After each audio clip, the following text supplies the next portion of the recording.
नमस्कार दोस्तों, स्वागत है आपका आपके अपने यूट्यूब चैनल एग्ज़ाम प्रिपरेशन में। उम्मीद करती हूँ कि आप सभी लोग स्वस्थ होंगे। आज मैं आप लोगों के लिए शिक्षा मनोविज्ञान की अध्ययन विधियाँ लेके आई हूँ। पिछली वीडियो में हमने शिक्षा मनोविज्ञान के उद्देश्य और कार्यक्षेत्र देखे थे। आज हम शिक्षा मनोविज्ञान की अध्ययन विधियों को जानेंगे। तो चलिए स्टार्ट करते हैं। शिक्षा मनोविज्ञान एक व्यावहारिक विज्ञान है, क्योंकि यह क्या करता है, मनुष्य के बिहेवियर का अध्ययन करता है।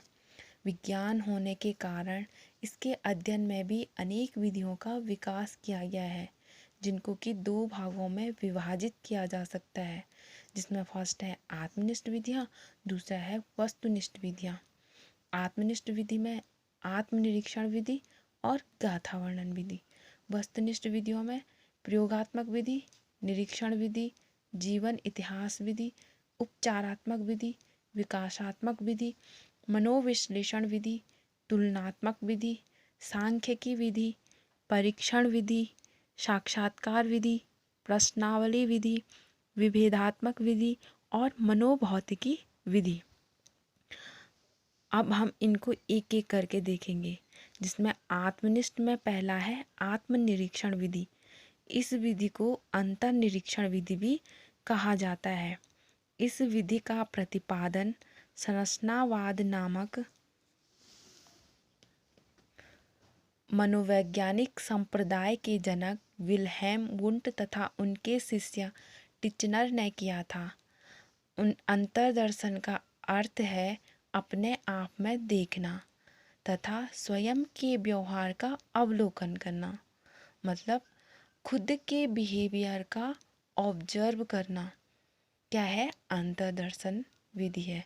यह मनोविज्ञान की सबसे प्राचीन विधि मानी जाती है। इसमें व्यक्ति स्वयं की मानसिक क्रियाओं का अध्ययन करता है। फॉर एग्जाम्पल, प्राचीन काल में कोई भी चीज़ ऐसी नहीं थी कि हम किसी के माइंड को पढ़ सकें। कोई यंत्र वगैरह भी नहीं थे। उस टाइम क्या होता था कि लोग अपने ही बारे में विचार विमर्श करते थे।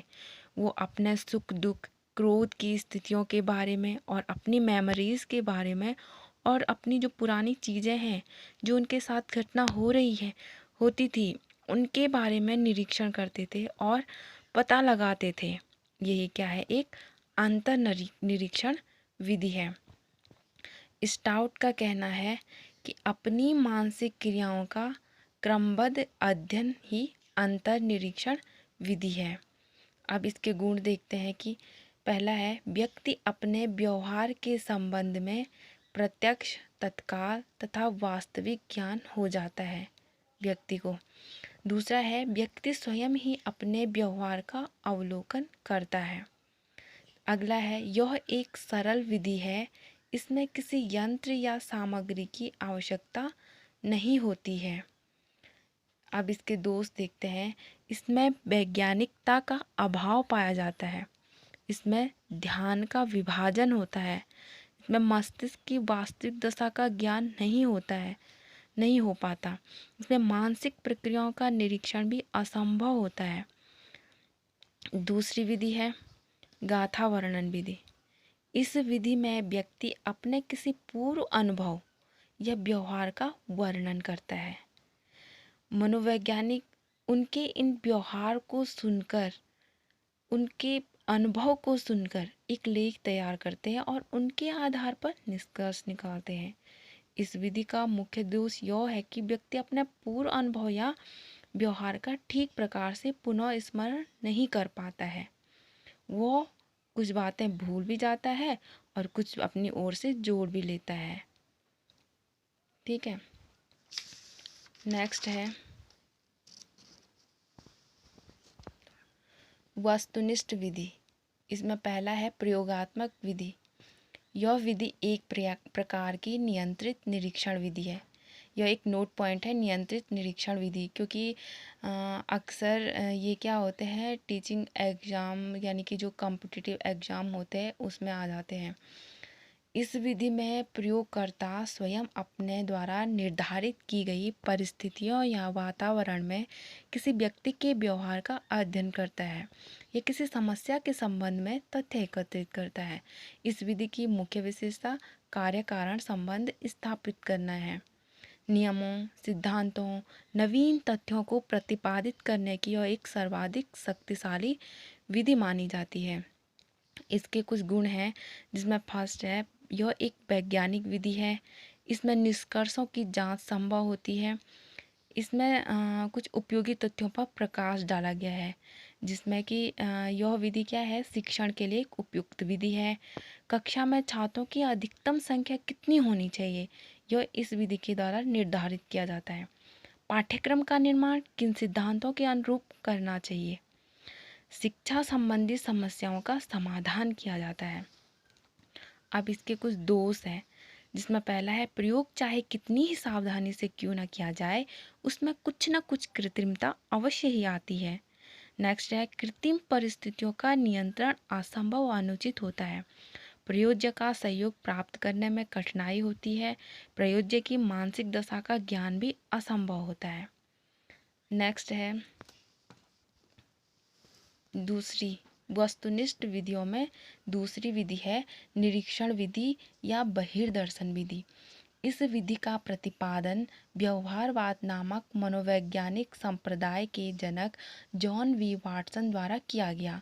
उन्होंने मनोवैज्ञानिक को व्यवहार के विज्ञान के रूप में परिभाषित करते हुए कहा कि इसका अध्ययन निरीक्षण विधि से ही किया जा सकता है। निरीक्षण का सामान्य अर्थ है ध्यानपूर्वक देखना।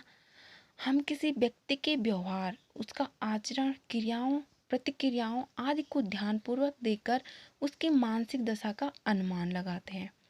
फॉर एग्जाम्पल क्या है कि जैसे यदि किसी व्यक्ति की आंखें लाल हों और उसकी जो भौं होती है वो तनी हुई हों, तो वो तेज़ी से अपने हाथों को इधर उधर फेंकता, ज़ोर ज़ोर से बोल रहा हो, तो उसके इस व्यवहार को देखकर हम यह समझ जाते हैं कि वो व्यक्ति क्या है, क्रोधित अवस्था में है।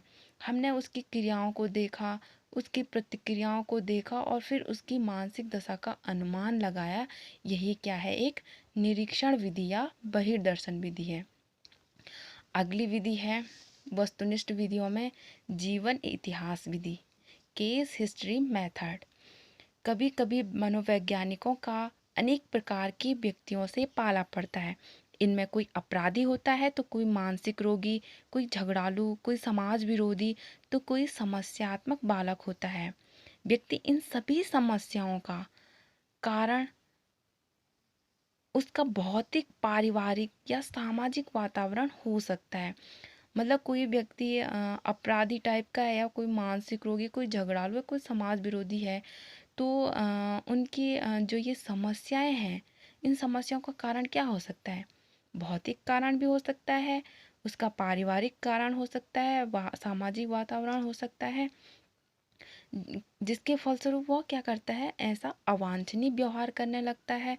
मनोवैज्ञानिक व्यक्ति के इस व्यवहार को जानने के लिए क्या करते हैं, उसके इतिहास का अध्ययन करते हैं। उस व्यक्ति के माता पिता से, भाई बहन से, पड़ोसियों, संबंधियों, मित्रों, अध्यापकों आदि से सूचनाएं प्राप्त करता है। ठीक है। अर्थात जीवन इतिहास विधि का उद्देश्य उन कारणों को ज्ञात करके उनका निदान करना है जो व्यक्ति को किसी विशिष्ट प्रकार का व्यवहार करने के लिए मजबूर करता है। यह क्या है, जीवन इतिहास विधि है। अब जितनी विधियाँ बची है उनको हम नेक्स्ट वीडियो में देखेंगे। आज के लिए बस इतना ही। अगर आपको ये वीडियो पसंद आए और यूज़फुल लगे, हेल्पफुल लगे, तो प्लीज़ इस वीडियो को लाइक करना, शेयर करना, कमेंट करना, और अगर आप इस चैनल पे नए होंगे तो प्लीज़ इस चैनल को सब्सक्राइब करना। Thank you.